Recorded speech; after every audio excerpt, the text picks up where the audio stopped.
Hello and welcome to Unclouded Eye. I'm Ashley Brooks. And I'm Ty Gowan. Very little to do this week. Yeah, we have our very first mini-sode for you. We've got 2 weeks of mini-sodes to give us a little holiday break, but we couldn't leave you stranded without astrological guidance. Right. It's the holidays. You're going to be around family. Let's figure out how to best communicate with them when the stars are how they are. Yeah, you're going to need at least a little assistance. And also, we moved into Capricorn season last week, and so I want to do a little focus highlight on Capricorns. Yeah, I mean, they deserve it. They do. They're hardworking. They are the backbone of our society. Some might even say they're the goat. I did that. You did that. Yeah. Shout out to our friend Krista, who is a triple Capricorn. Born minutes before midnight on New Year's Eve. Sun, moon, rising Capricorn. Oh, really? Yes. Makes a lot of sense. She's a super Capricorn. Yeah. Yep. It's a lot of earth, right? Yes. Capricorn's an earth sign. Okay. So let's talk about the astrology for this week, and then we'll do our Capricorn recap. Spotlight. Okay. So this week on Monday, the 23rd, we have the sun squaring the nodes of the moon at 5:39 a.m. Eastern time. Full dragon on Monday. Yep. So the nodes are also known as the head and tail of the dragon. And with the sun squaring them, you might feel a little stuck. You might be frozen between future and past. Yeah. So you're not sure, like, what move do I make? You might be clinging to your comfort zone, knowing you need to get out of it, but you're not ready. You kind of want something, but you also want the opposite. It's a little bit of a sticky day for decision making. Thankfully, Chiron is helping. How? How, Ash? How? Tell me how. Venus is sextile Chiron at 7:45 p.m. on Monday. So while the day starts out with this confusion, by the evening, it's a really good opportunity to talk things through with friends and family and to have some vulnerability coming through with your loved ones that's going to maybe help you with your decision making. Okay. Don't go it alone, especially as the day progresses. A lot can be accomplished in groups and with the guidance and help of your friends. Cool. Perfect time for the holidays. Yep. Tuesday, the 24th, we have a kind of big transit. We have Jupiter squaring Saturn at 4:59 p.m. Eastern time. And this one is very much coloring the whole week. But it's Christmas, Ash. I know. But it's not all bad. The thing is, we've talked about Jupiter and Saturn before, but just to kind of reiterate, Jupiter is all about expansion, adventure, optimism, wanting to be lavish and go all out and be big and merry and jovial. But Saturn's like a little bit of like, yeah, but first we have to do this. It's a little bit of that Eeyore downer planet energy, a little bit. I mean, I feel like Saturn gets a bad rep, but Saturn is squaring Jupiter. So we're getting kind of the downside of each a little bit more. So Jupiter in this case is very exuberant, very much, let's go spend all the money here, like, and do this and do that. And Saturn's like, no, we can't do that. So there's a lot of oscillation. You might be getting shut down by other people. You might be getting shut down by responsibilities, or you might feel like blowing off your responsibilities if you're going more in that Jupiter direction. So it's kind of coming up. There's some tension between wanting to be like free-spirited and adventurous and having these responsibilities that you have to tend to. Okay. We have a 22-hour void of course moon, Tuesday the 24th into Wednesday the 25th. That's the first time I've heard you bring up that term. I talk a lot about void of course moons on our Patreon, on my Planetary Potion podcast, because it's normally something that, we try to hit just the highlights for this podcast. But I wanted to mention it because it's leading us into Christmas for those who celebrate. So 22-hour void of course moon. Basically, a void of course moon, it happens every couple days when the moon is about to change signs. So the void of course moon starts between the last transit the moon makes and when it moves into a new sign. So it's considered void of course when it's not going to be making any more transits before it enters the next sign. So this can be anywhere from a few minutes to several hours. 22 hours is very long. Oh, okay. It's significantly long. Like usually the longest you'll see is like 6 or 7 hours. Occasionally you might see 10 hours. 22 is wild. So what does that mean for us then? Void of course moons are interesting. There's some people that really thrive during them, and there's some people that want to retreat and do nothing during them. I would say most people tend to be lower energy during void of course moons, good for like napping, taking it easy, not pushing yourself to do too much. But it's kind of like saying, everyone gets tired at night. That's not true. Some people are, energized by the quiet and they get a lot of work done while everyone else is asleep. So maybe you're going to be like that. And I would advise you to maybe look at if you were born during a void of course moon, because people that were typically they like it. They like it more. Okay, cool. That's neat. Yeah. So if you are wondering about that, feel free to, reach out if you're curious. So there's no transits on Wednesday, the 25th. So then we move into Thursday, the 26th. We have Mercury opposing Jupiter at 5:47 a.m. Eastern time. Mercury opposed Jupiter earlier in the month, but then the retrograde ended. And so now it's going back. We're going to do it again. We're doing round it again. 2. So again, there's more room for a lot of different thoughts coming in. This is kind of that chaotic ping-ponging energy. I think you said you were going to be singing that Rocco's Modern Life song.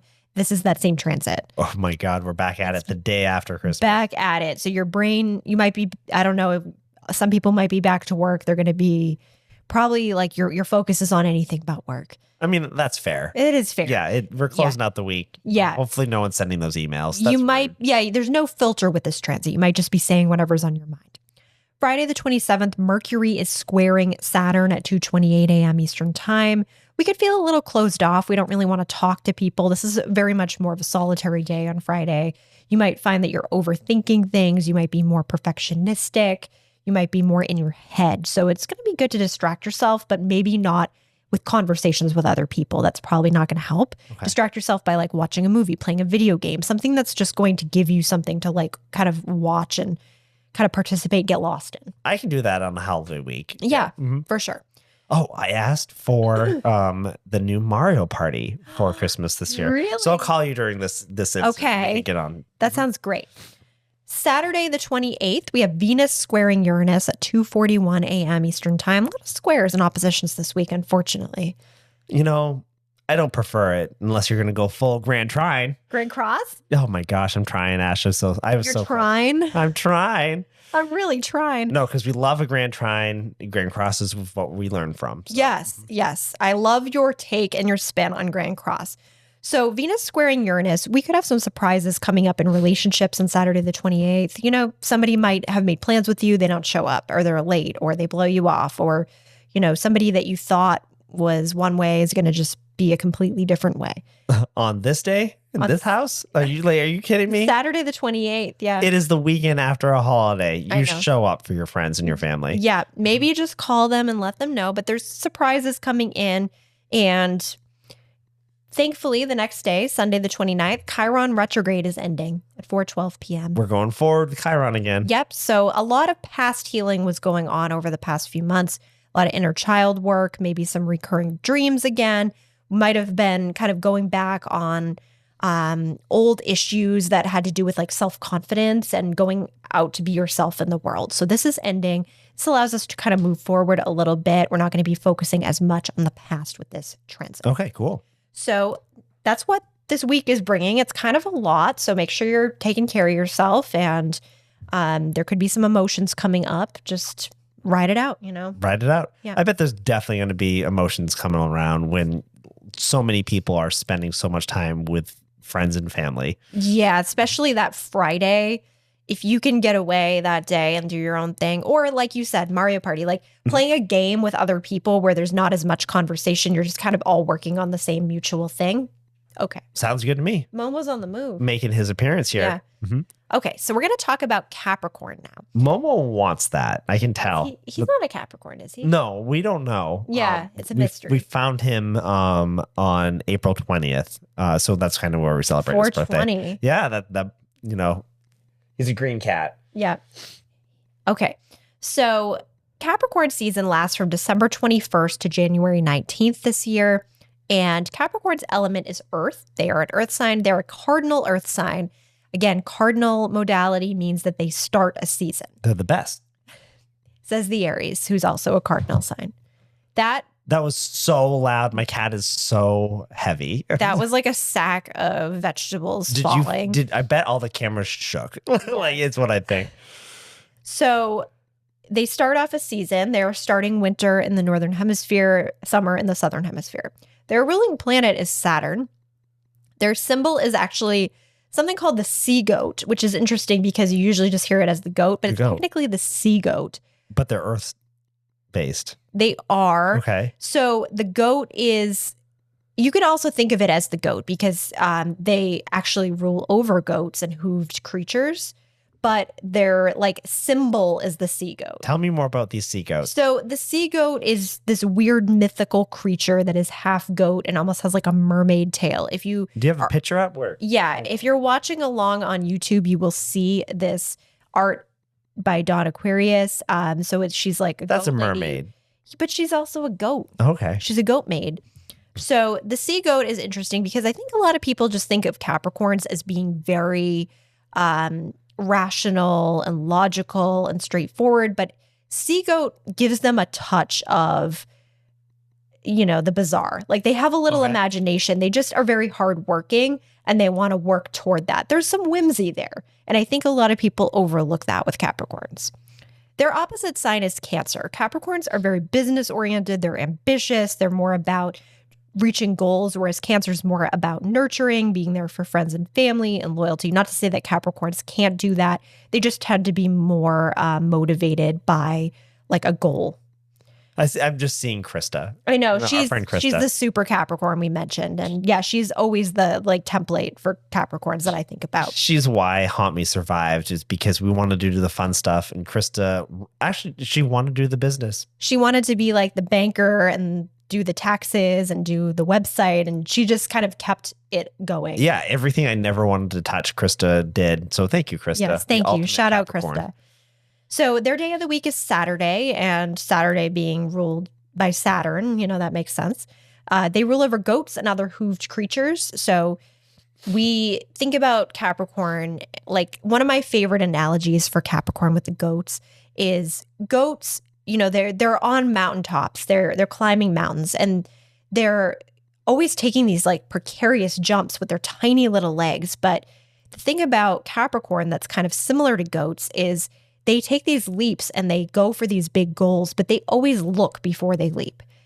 That's how goats survive. That's how they don't topple down the mountain. They look and they know they can land on that ledge. They're not going to just jump blindly. And that's very Capricornian. So they might look like they're risk takers, but they're highly calculated. Yes. Cool. Yes. Their gemstones that are lucky for them are garnet, which is the January birthstone, pyrite, which is good for business acumen, and black tourmaline, which is very protective. Those are all great stones and easy to get. Yeah, they're not super hard to come by. Yeah, like who gave April diamond? Like I know you're gonna have like a cubic zirconia forever. That right? Yeah, it's sad. Give me a break. Their lucky color is dark green. Their numbers are 1 and 10. And their personality traits that are kind of stereotypically associated with them: steady, ambitious, serious. They have a very dry humor. Capricorns are one of the funniest signs, but sometimes you wouldn't know it because it sneaks up on you. Okay, I love that. But like there's a lot of comedians like Jim Carrey, like Zooey Deschanel. They have almost that deadpan kind of like voice, but it's very silly beneath the surface. Love it. They're also very organized and independent. On the kind of converse side, they might be a little rigid and more focused on doing it their way. Okay, so now let's talk about some famous Capricorns.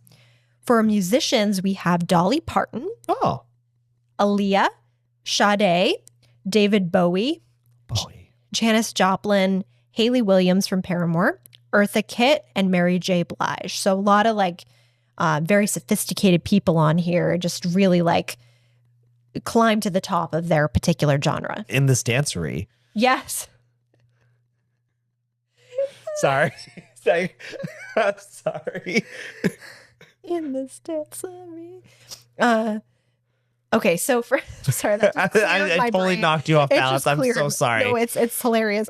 Okay, actors are Denzel Washington, Orlando Bloom, Timothy Chalamet, Jim Carrey, who I mentioned, Julia Louis-Dreyfus, and Nicolas Cage. Nick Cage? Nick Cage is a Capricorn. I would have never. But he's funny. Like, he's got that Capricorn humor. A lot of Capricorns, like, obviously you have some serious actors on here, but they can do comedy really well. They are one of the funnier signs. And, it's not like going to be that really obvious, silly, like goofy humor. It's dry, but that's some of my favorite humor personally. Let me in now. It'll be so nice.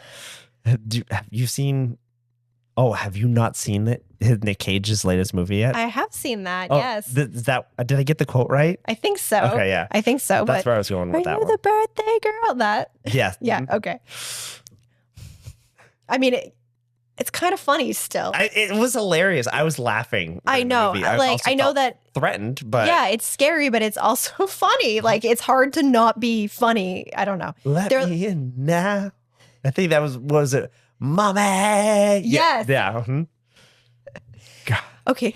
So for historical figures / other, we have LeBron James, basketball player, Kate Middleton, Michelle Obama, a couple of very sophisticated ladies, Joan of Arc. Oh, love her. Martin Luther King Jr. Love him. Muhammad Ali, Isaac Newton, Johannes Kepler, shout out, who's one of my favorite astronomers / astrologers in history. Was he an astrologer too? He was. That's cool. That was back when they were linked. Astronomy and astrology were linked. He had to chart his own stars to do the forecast. Yeah, I love him. And he often gets overshadowed by his contemporary Galileo. But they, he created some of the foundations that Newton's laws of physics were actually based on. Fantastic. Yeah. Get him, Kepler. Yeah. J.R.R. Tolkien so a lot of really sophisticated people that were definitely dedicated to doing things their way. Joan of Arc, people that weren't going to be told no. They're going to keep pushing forward and trying, and a lot of like really strong people. Love it. Yeah. So Thanks, Capricorns are awesome. I know we have a bunch of Capricorns that are on Patreon and who support this podcast. So thank you so much to all of our lovely Capricorns. The world is made easier by your dedication. Love it. So is that what we've got for this week, doing the mini-sode? Yeah, that's it for this week. And next week we'll be back for another mini-sode, but we're going to do a little preview of 2025. Ooh, happy holidays, everyone. Yeah, have a great holiday season. Happy Yule.